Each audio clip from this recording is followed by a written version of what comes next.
Greetings, 12s and Cardinals fans. It's time for a Locked On Podcast Network crossover Thursday. Seahawks and Cardinals getting together at Lumen Field. I'm Corbin Smith for Locked On Seahawks, joined by Bo Brack and Alex Clancy of Locked On Cardinals. Great to see you guys again. I wish, at least from Seattle's perspective, that it was a little bit more optimistic going into this matchup, but you guys, the Cardinals, have been fantastic this year. Last week was a difficult one, but sitting in first place in the NFC West, near the top of the NFC as well.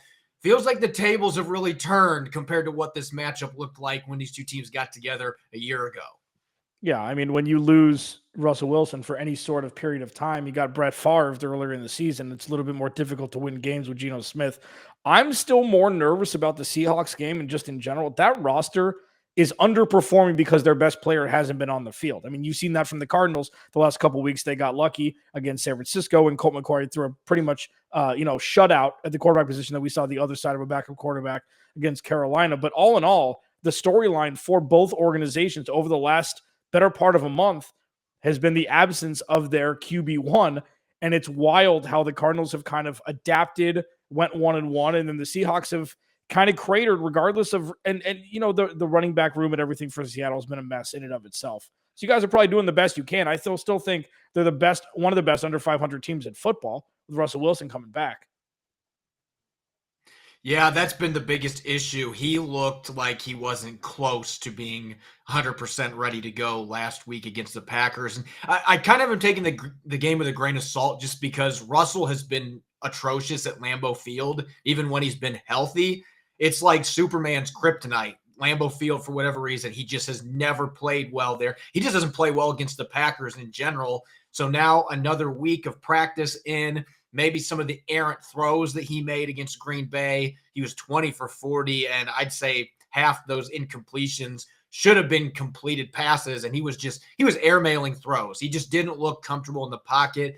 The pass protection was atrocious on top of that. The run game was really the only thing that was working, and yet in a weird way, Pete Carroll's been clamoring since the end of last season to run the ball more, and yet they keep not doing that, even with their running back situation being the way that is. No Chris Carson coming back yet.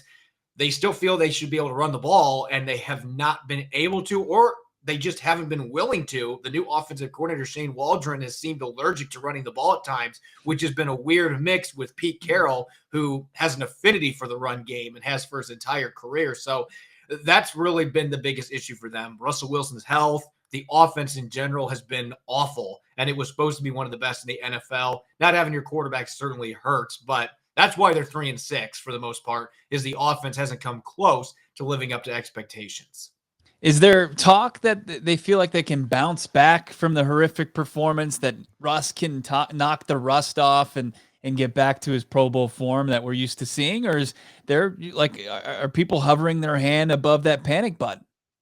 Oh, it's been above the panic button for a few weeks. And the crazy thing, this would be the other storyline going to this game. The defense has been one of the top 5 defenses in the NFL for the last month. They've been stopping people. I mean, you hold Aaron Rodgers and the Packers to 3 points through the first 3 quarters at Lambeau, you would think 95% of the time you are going to win that game, especially when you have Russell Wilson quarterbacking on the other side.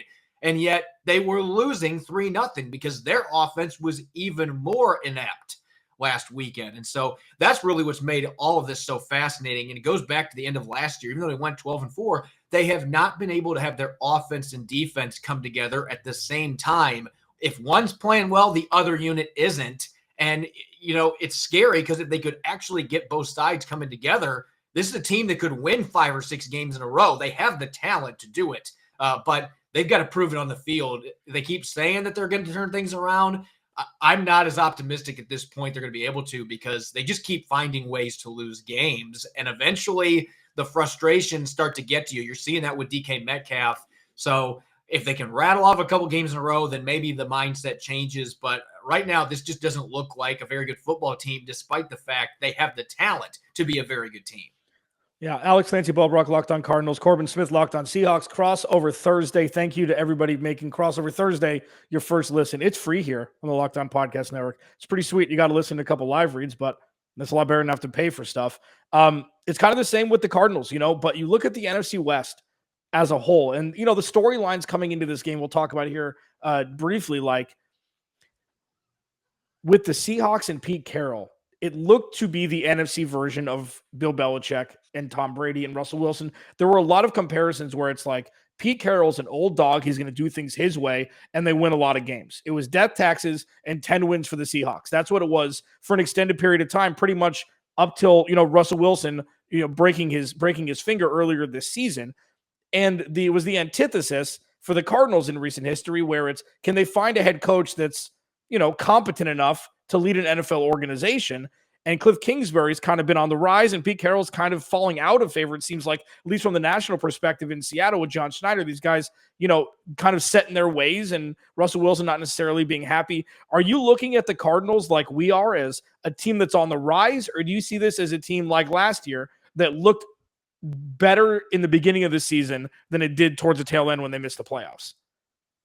That's a really good question, because as a observer from another team in the division, every game that I've watched the Cardinals this year, they've looked really impressive with the exception of that Thursday night game against the Packers. And I started to see some of the cracks that we saw that hurt them last year. It does feel like the defense, I don't know how much this has been on J.J. Watt being out and not having him anymore, the presence that he provides, not just as a player, but as a leader.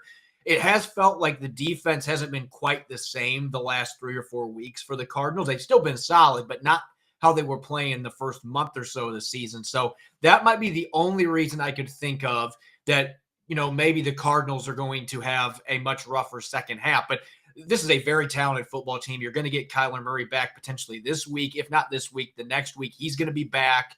So many weapons for him, an improved offensive line. So I feel like right now the Cardinals are the most complete team in the division. The Rams look awful the last 2 weeks. So I expect they'll turn things around. There's too much talent not to. But this feels like this is the Cardinals division. Really, the only thing that might hold them back is if that defense regresses in the second half. I think this offense is going to be a top 5 group no matter what, with the weapons they have and Kyler Murray.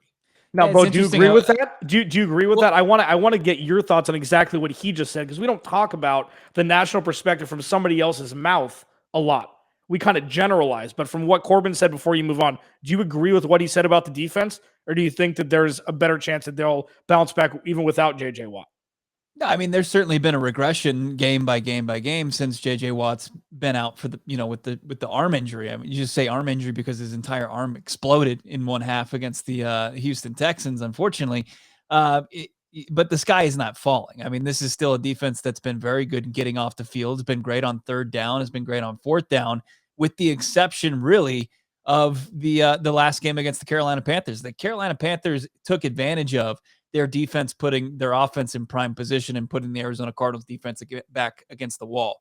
If the Arizona Cardinals can get back to doing things right, taking care of the football, winning that turnover margin, I think that they should be fine. I think it's a good enough defense to set up this offense, which with Kyler Murray in the lineup is one of the best in the league. So one last question for Corbin, or one part of this discussion is, I mean, with Russell Wilson, obviously in the same discussion as Kyler Murray, a non-traditional size quarterback, we know that Russell's played through injuries a lot throughout his career.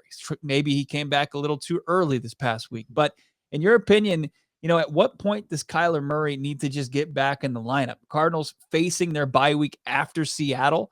I mean, in just watching Russell Wilson, do you think that the Cardinals should force the issue this week at Seattle, or maybe just with how bad the Rams are and they're, a game and a half back of them in the division, maybe the Cardinals try to ride it out one more week with a backup quarterback?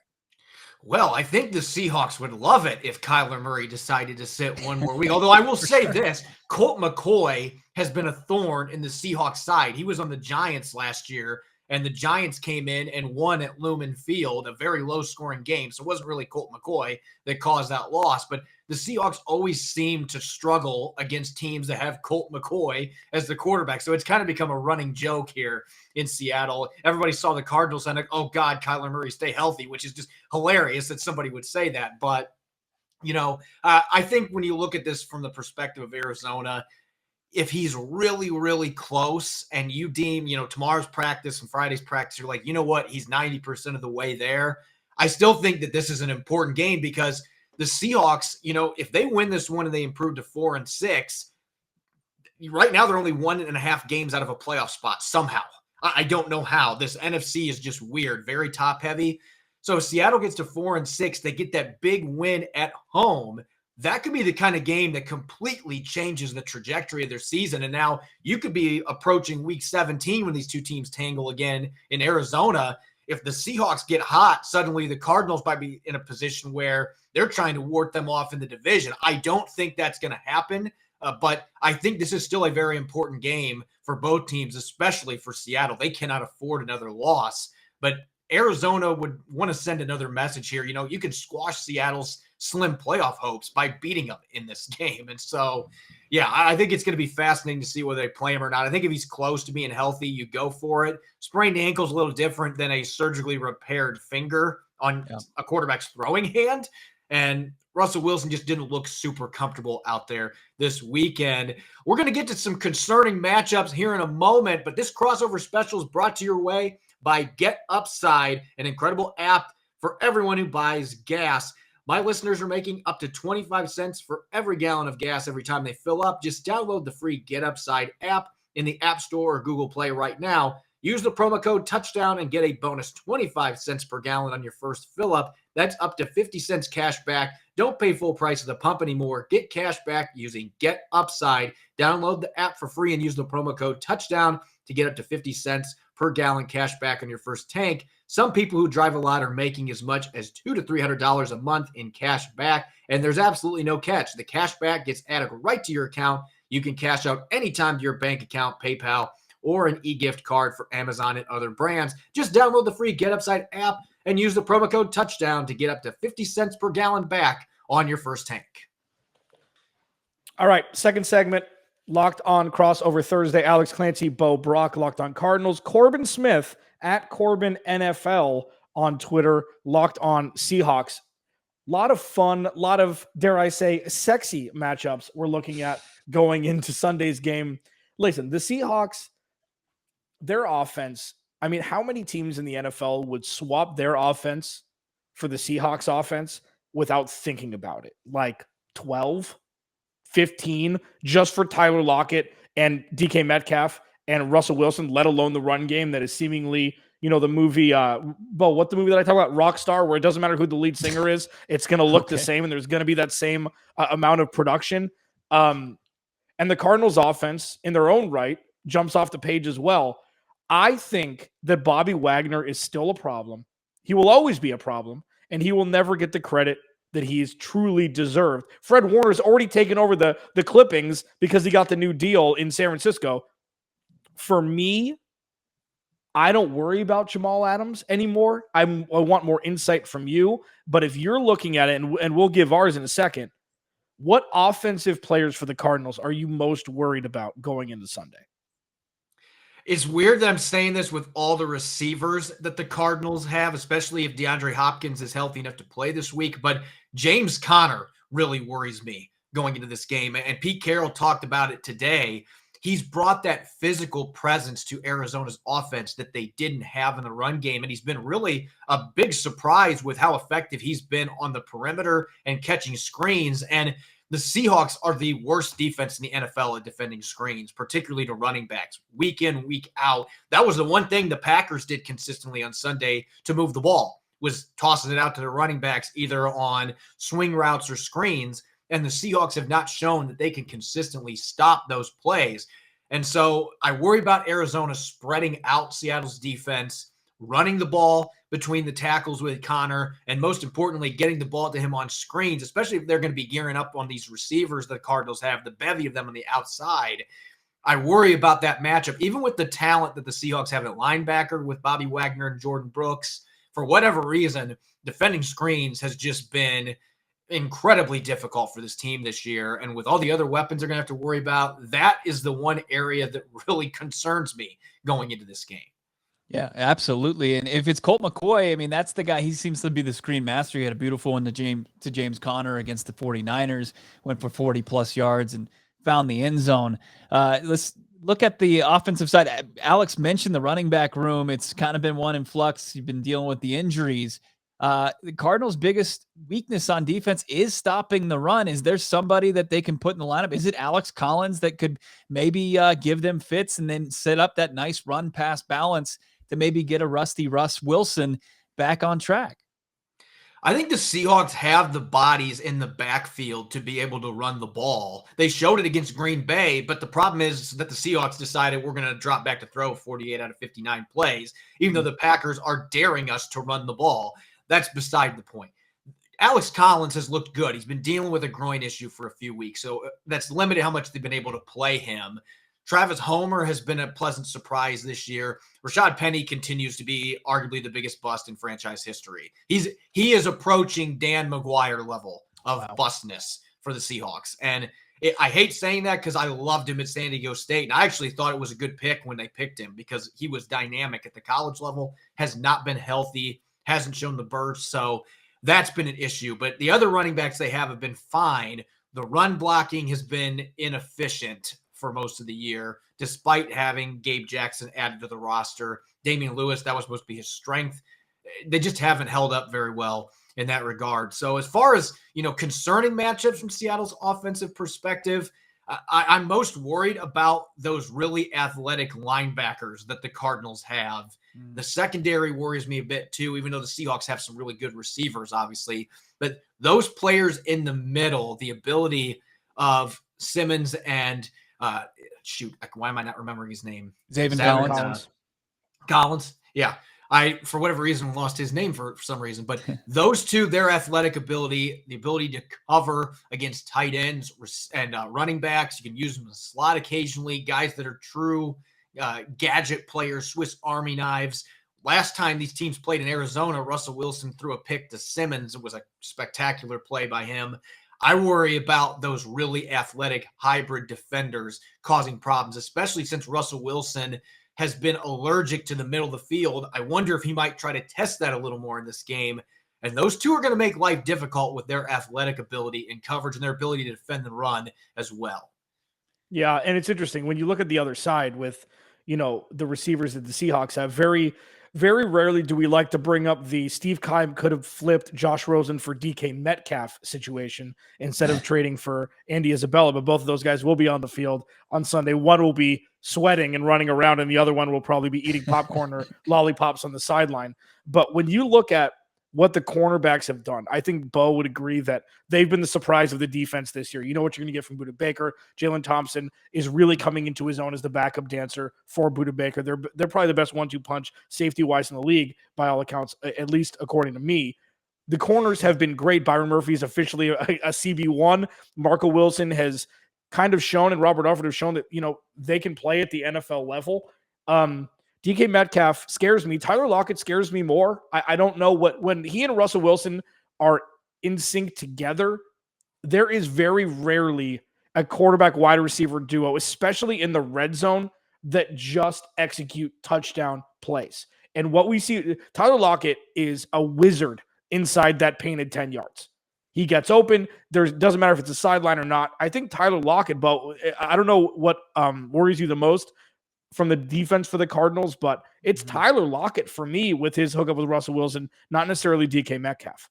I mean, he's traditionally just roasted the Arizona Cardinals. Luckily, P3, Patty Patrick Peterson, is no longer in the lineup and getting just terrorized by Tyler Lockett. He had that massive Sunday night game in overtime. What did he go over 200 yards? He definitely had 2 tutties in that game, maybe 3. But he's just been a nightmare matchup for the Arizona Cardinals. His route running's incredible and in the red zone. Am I wrong in thinking he's never had a red zone drop, right? Isn't that some crazy stat about Tyler Lockett? I don't think he has had a red zone drop yet in his career. He's had a couple drops this year, but they haven't been in those situations. It's absurd. And then, one last matchup that, I look at the Seahawks, and it's easy to say they've given up 29 sacks this season. The Arizona Cardinals did not make any noise last weekend with the pass rush. We talk about the absence of J.J. Watt.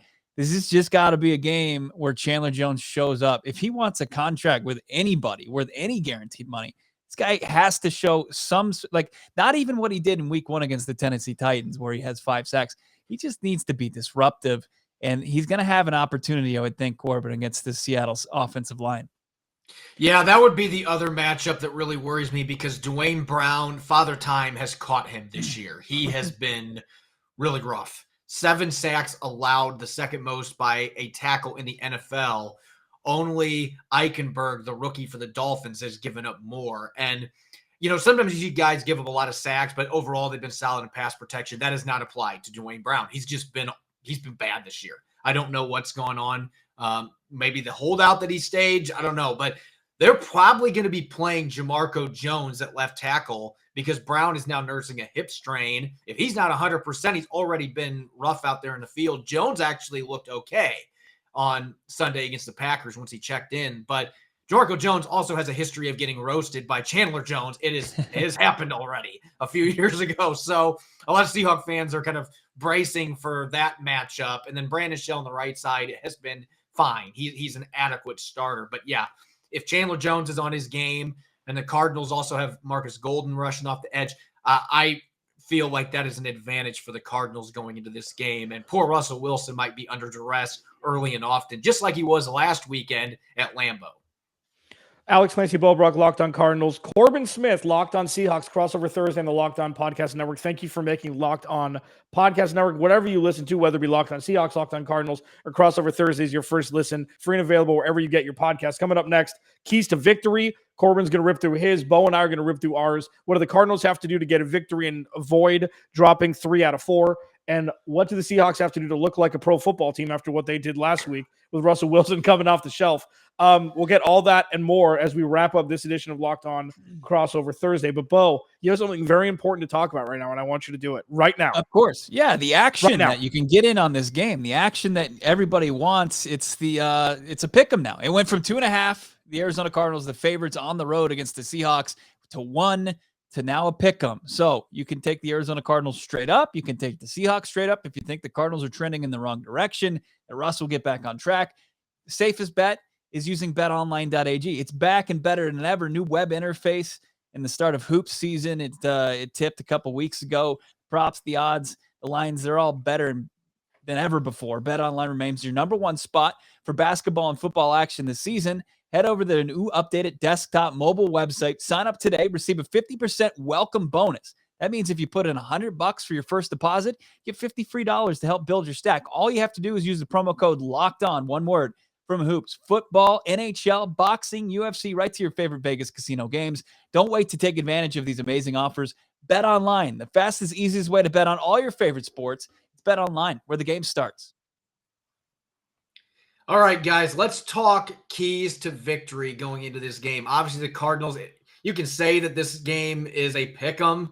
The Cardinals should be heavily favored based on what we've seen from Seattle's offense, including with Russell Wilson last week.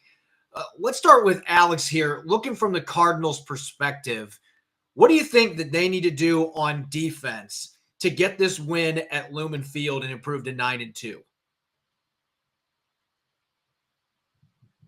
Get your mic off. Remind Chandler Jones that he's a pass rusher. I think that's where it would start. I know it's being harsh. I mean, he just broke the all-time record for sacks for the Arizona Cardinals 2 weeks ago, or last week, 2 weeks ago. It's the pass rush, because as the pass rush goes, the secondary goes, because it's easier to cover for 2 seconds than it is for 4. And it is easier to cover for 4 seconds than it is for 6. And if you have Russell Wilson doing what Kyler Murray does behind the line of scrimmage, the Cardinals could get roasted with the secondary. Like, Gerald Everett is somebody that worries me as well, because I know that Russell Wilson loves his tight ends. Gerald Everett is a very underrated tight end across the landscape of the NFL. It's not his fault that, he was behind Robert Woods and Cooper Kupp, and he had Jared Goff throwing him the ball for the first couple of years of his career. I'm worried that if the pass rush doesn't come to play, Seattle could put up a lot of points on this defense. Interesting. Well, from Seattle's perspective, my first key is just show up, because they didn't do that last weekend in Green Bay. You got to show up at home ready to go. But in all seriousness, against this Cardinals defense, everybody's going to point to Russell Wilson and say he's got to play much better. And yes, that's absolutely the case. But they have got to be able to, and there's going to be some listeners, Seahawks fans, they're going to be shaking their head because they hate Pete Ball. They they hate the term establish the run, but the Seahawks need to establish the running game. The Cardinals' biggest issue on defense all year has been defending the run. And I feel like if they can get Alex Collins rolling, Travis Homer's look good. Rashad Penny, could we see Rashad Penny do something of value? If he has one or two good runs, that's a huge win for the Seahawks because he hasn't had one the entire season. But get the running game going, take advantage of the front seven, especially without J.J. Watt. You should be able to run the football on this football team. And if they can do that, the play action working off it, Russell Wilson with the receivers he has on the outside, your chances of being able to hit on a few big plays against a Cardinals defense that hasn't given up very many big pass plays this year, your chances go way up if that run game is there and you can use your play action passing game. Your whole playbook opens up. Everything feeds off the run, most definitely in this game. Not every game I feel that way, but this is one where I think the Seahawks have to be able to get that run game going, and they got to stick with it. You have a couple good carries, then don't throw the ball 6 times in a row. You need to run the football and get some carries, rack up those carries, wear down the Cardinals. They do that. I like their chances in this football game, but as they've shown the first 9 games of the year, they haven't been able to do that. So it's a big if. Yeah. And, just looking at the stats that the Arizona Cardinals should be able to win the turnover battle, which has been so important for them. They were 3rd going into week 10, and then they lost it to the Carolina Panthers. I'm looking at this Seahawks defense, which is good statistically, but they're not being opportunistic. They're 25th overall as far as picks, not getting their hands on a lot of footballs in the defensive secondary. The Arizona Cardinals are having some success doing that. More of a team that's going to force fumbles and put it on the turf. The ball has been bouncing their way, Corbin, more than any other team this season. I think they had recovered 14 of their 16 fumbles going into last week. It's just been really kind of lucky. It's been bouncing their way. But if they can win the turnover battle, I think it's that simple. If they can put themselves in a position to put their offense in a spot to capitalize, that's just been kind of their calling card. They've been forcing turnovers, and then their offense finishes it off and punches it in for 6-7 points. I think that it's easier said than done, but we saw how pedestrian this team can look when they're on the wrong side of the turnover battle. Yeah, and Russell Wilson made some really bad decisions with the football in the second half that were ill-advised throws that you just don't see him make very often. So the Seahawks have to hope that was a first game back. I've been out for a month, a couple brain farts. And if that's not the case, then they're going to be in trouble. Now, looking from a defensive perspective, if Kyler Murray plays, that changes my keys to the game significantly because I still worry about his ability to run the football and extend plays, just like Russell Wilson's been doing to teams for a decade. I worry about his ability to get outside and turn up and get some big plays in the run game and being able to extend plays. That would be my biggest key if he plays.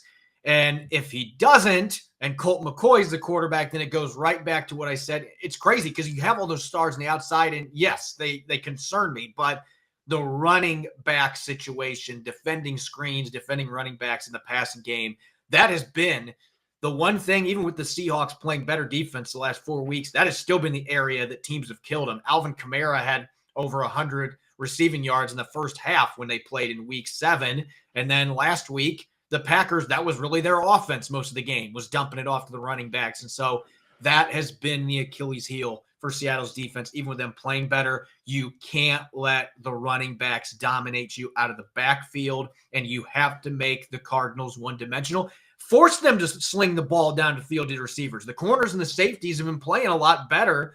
Play into that. If they can't run the ball, that gives your pass rushers more opportunities. So it's crazy I'm saying that's the biggest key, but that's been their biggest problem, and teams have been trying to do that every week. I expect Cliff Kingsbury is going to be doing that too, trying to get the ball off to his running back. Seattle has to be able to stop those plays when they have their opportunities. Yeah, for sure. I mean, and you look at it, like as we wrap this here on Crossover Thursday, like Seattle and Arizona is the weirdest 1-2 matchup in the NFC, just always weird in the NFC West. It's weirder than the other ones. Like one game ended Stephen Hauschka's career on the field. Stephen Hauschka was my favorite kicker in fantasy football. After that 6-6 tie and he missed 46 field goals, oh God, that ended his career. That I was it. aged about 15 years in those 4.5 hours or whatever it was. I mean, Yeah. that was the weirdest, but then you have one of the better, like, you have the Buda Baker pick 96 yards against DK Metcalf, and he just gets on his horse and he looks back like that was supposed to be the pick six, was supposed to be the play, not the tackle. Like him catching it, like anytime that the Cardinals, regardless of how bad they were, would go to Seattle and win under Bruce Arians and Carson Palmer. Like this whole relationship over the last decade has been weird. And we're just probably in line for another weirdo game on Sunday. Kyler's probably going to play. I would think at this point, him and Colt McCoy both practiced on Wednesday. We'll see where they're trending towards the end of the week. But Russell Wilson, I feel like he got one mulligan and he's ready to roll.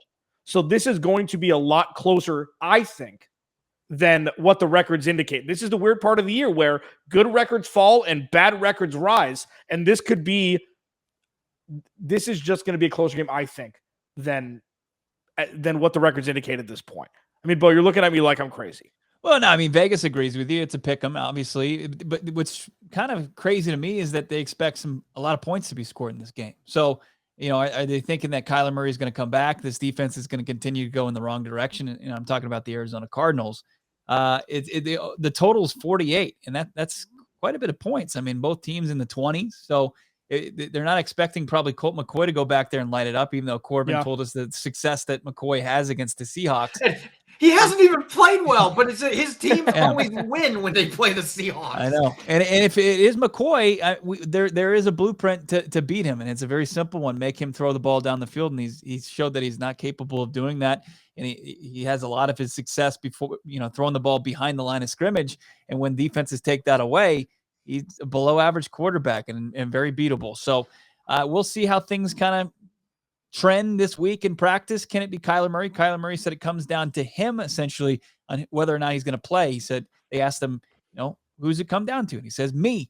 So Kyler Murray, you going to get in the lineup come Sunday? Because it's going to make a big difference for this Arizona Cardinals team if they want to avoid dropping 3 of 4 against the team that, as we've just mentioned, you can throw the records out. Yeah, if the Seahawks find a way to win this game, I agree with Alex. I think this is going to be close. That being said, this has easily been the worst year of my career trying to peg how games are going to pan out. Last year, I picked all but 3 of the games correct, and I was like riding on cloud 9. This year, I'm 7 games under 500 with predictions, so I didn't even make a prediction last week. I'm not going to this week, so I just expect that it's going to be close. I do think Russell Wilson's going to play much better than he did last week, being back at home. I think the defense is still going to continue to play well. I think Kyler Murray plays in this game. I expect the Cardinals are going to make their fireworks happen. So I do think there will be a fair number of points. I don't know about 48 just because the Seahawks scored 0 last weekend, but that might mean they are extremely overdue too. Russell Wilson could go out and throw 5 or 6 touchdown passes. We know that he's capable of games like that. So we'll just have to see what happens. But Alex is right. This series has always been bizarre. We have weird games, weird plays, strange injuries that happen when these two teams get together, the whole 9 yards. It's bound to have a number of things happen that none of us thought were going to play out this weekend. That's just the way things work. So we'll see how this game goes. I'm looking for it. I'm sure that Bo and Alex are both looking forward to it as well. You'll want to make sure to check out both Locked On Seahawks and Locked On Cardinals on Monday to hear our thoughts on how the game played out, both sides hoping to get an NFC West victory. Thanks for listening in. Go Hawks and go Cardinals.